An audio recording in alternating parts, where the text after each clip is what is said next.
Good evening. Welcome to another exciting edition of Sowing a Bourbon. I'm Glenn. And I'm David. Yeah, this is not Charlie. Nope.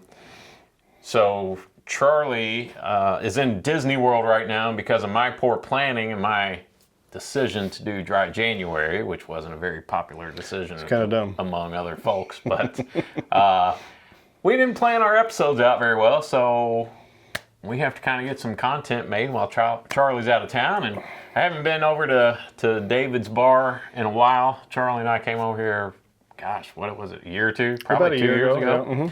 And filmed a couple episodes. And so I thought it'd be good, as good time as any to come back over and hang out with David. And there's another reason while we're here. It's this bottle right here.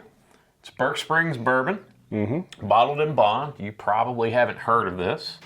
But this is a bottle that David kind of has a connection with, right? Just a little bit, yeah. It's my cousin's a investor, part of the company that started this, Resurrected resurrected the brand into what it is now. So him and some of his business partners, of course, one of them is Dick Burke, who is the one that was the family behind Burks Spring Bourbon, which is, long time ago, what, 1805. 1805, okay. Yeah. So yeah, the story behind this is Dick Burks, as you mentioned, great grandson of Charles Burks, I believe, who purchased this property in Loretto, Kentucky. Most bourbon fans probably recognize the name Loretto, Kentucky. Started a grist mill, started using the grain from the grist mill to make whiskey, and then just kind of eventually turned it into an operating distillery, and operated until 1919 when Prohibition came around. Right, killed a lot. Yeah, so Prohibition came around, went out of business. From what I understand, there were several attempts in the years between, when Prohibition went away and current years where they tried to resurrect the brand to no avail. But eventually, and this is the coolest part of this whole story, I think, in 1953, Bill Samuels Sr. bought the property that the distillery's on, and that's what became what is today Maker's Mark. Maker's Mark, Yeah.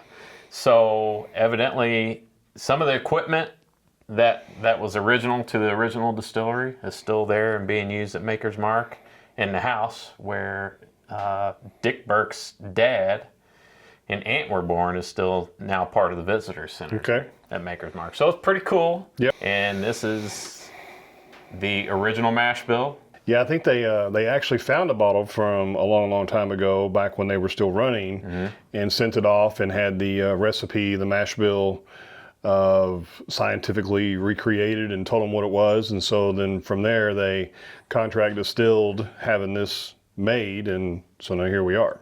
Yeah, which is pretty cool. Kind of similar to A.J. Schreiner Spirits, which we did an episode on a while back.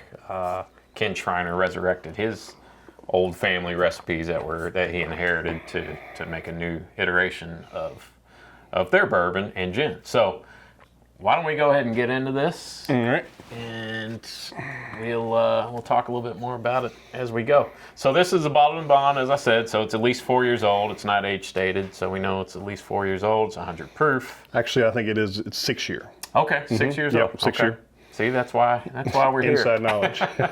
So David gave me this bottle, like, 6 months ago? Oh, has it been that long? And told me the story and actually put me in contact with Mr. Burks, and I reached out to him, and that was actually, maybe it wasn't 6 months ago, because it was right before the Kentucky Bourbon Festival. So probably back in August? Yeah, so we were going to have Mr. Burks on and talk to him about it, and I was like, hey, let's wait till after the Bourbon Festival. Life happens, and we never did get around. Dry January happened. Yeah. So here we go. For some people. I wasn't able to find this available for sale, so I don't know if there are any bottles out there still floating around. I think it was a 2,000 bottle release. I've seen a couple here and there at Liquor Barn. They had some at the Wine Rack there on Frankfort Avenue. Okay. Of So that's where I got the bottle that you have. I got it from the wine rack on Frankfurt, and then because you had it and my cousin came over, he brought me that bottle. So I checked. Liquor Barn had it listed for $63.99, I believe. I think they were out of stock today when I checked. So anyway, let's get into it. It's got a nice color on it. It's pretty dark brown color. For a 6-year? Yeah. David usually makes fun of me behind the scenes for our looking at the color and our tasting notes and stuff. So I want to make sure we really get into this. Because now I'm doing it, so. What are you picking up on the nose? I'm picking up like a nice cola note. Now you put me on the spot. I told him I was going to do it. I don't know. He underestimates himself. He's got a pretty good. Well, I just have a hard time. Yeah. But cola's the main note I'm getting here. A little bit of brown sugar. Yeah, a little brown sugar. A little bit of cinnamon. Not much though. Sticks to the glass pretty well. Let's taste it. Okay. Cheers. Cheers.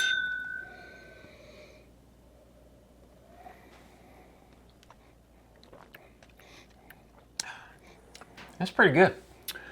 I've liked it. I've enjoyed it. Half the bottle. So. I see that. Yeah. In full disclosure, I've tasted this before. It was several months ago when I was here. When I gave it to him. But I haven't tasted it since, so I kind of forgot what I thought about it. But really sweet up front. Yeah. Yep. And you taste that spice on the back. Yeah. A little spice on the back of the palate. I think for 100 proof, I think it drinks pretty proofy. And when I say that, I don't mean like a little higher than 100. Yeah. Not in a bad way, but in a good way. No, I think it's really good. It smells good. Surprisingly. Yeah. I would almost, as sweet as it is, I would almost wonder if it was a wheated bourbon. And the mash bill is not on Burks Spring's website, but David inside knowledge. Yeah. So why don't you tell me about the mash bill? It's going to be 60% corn, 25 rye, and 15 malted barley. So I think this would be considered a high rye. Yeah. 6-year bottled and bond. And that's where that spice comes in there. So it's got just enough spice, and it's pretty good stuff. I like this. I agree. So, do you know at all, is this just a one-time release, or are they planning on making this a yearly release? I believe that they're going to produce roughly, I think this release was around 2,000 bottles. I think that's what they're planning on doing about every year. Okay, cool. So. And I think this was released early last year, maybe April, May of last year? Yes. Okay. Yes, and this was after obviously talking to my cousin and wanting to get my hands on a bottle whenever it was released, and staying in touch with him, and him saying it's almost ready, and then that was probably about a year and a half of it's almost ready. Right. And so, I don't feel like they rushed it. Waiting for a 6-year bottled and bond product, I think it's pretty good. Yeah, absolutely. I failed to mention, so this is distilled at Kentucky Artisan in Crestwood, Kentucky. Contract distilled, so it's not sourced. They hired or paid Kentucky Artisan, contracted with them to produce their recipe, their mash bill. Okay.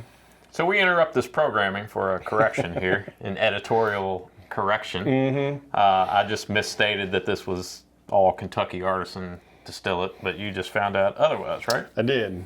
Found out that it was Jeff the Creed in 2018 and 19, and then Kentucky Artisan since 2020. All right. Well, we have that corrected now. It's all journalistic integrity. All about keeping it right and being transparent, correct? Absolutely, yeah. Okay.